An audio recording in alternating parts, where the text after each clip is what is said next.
ji bo ku tu bi rehetî bixwînî an kopî bikî, ferman bike ev jî tevahiya tekstê ya yekcarî. Yaro bilad çîrokate de behşa min hebe, bilad bêdengiya te de fikar xema min hebe. Berê te be biku ve bibe, bilayê min jî be bir bibe. Ew rêretiya min tenê heta hem bezateye.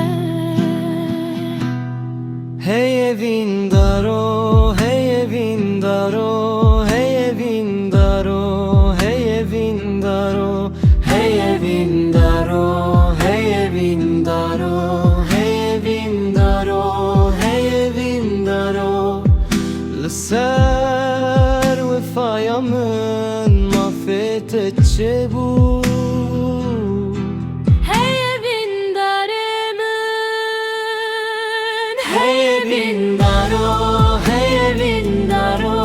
hey evin daro, hey evin daro, hey evin daro, hey evin daro, hey evin daro, hey evin daro. Ah, zeta kıyamete bumyete.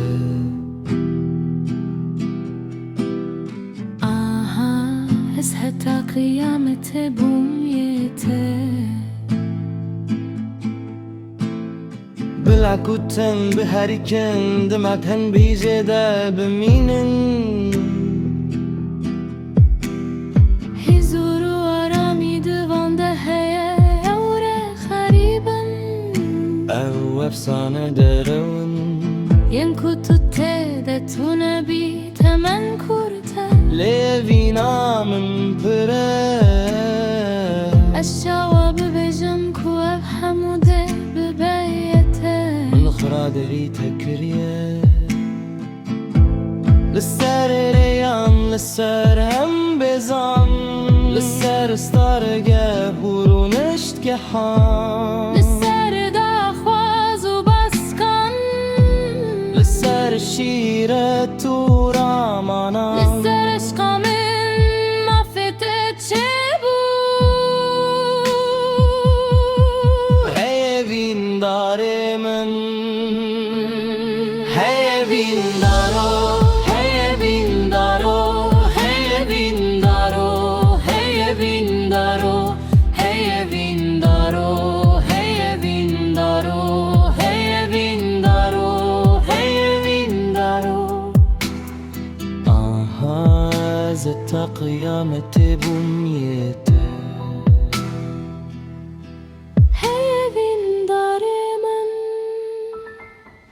Hey evin daro, Hey evin daro. hey evin daro, Hey evin daro.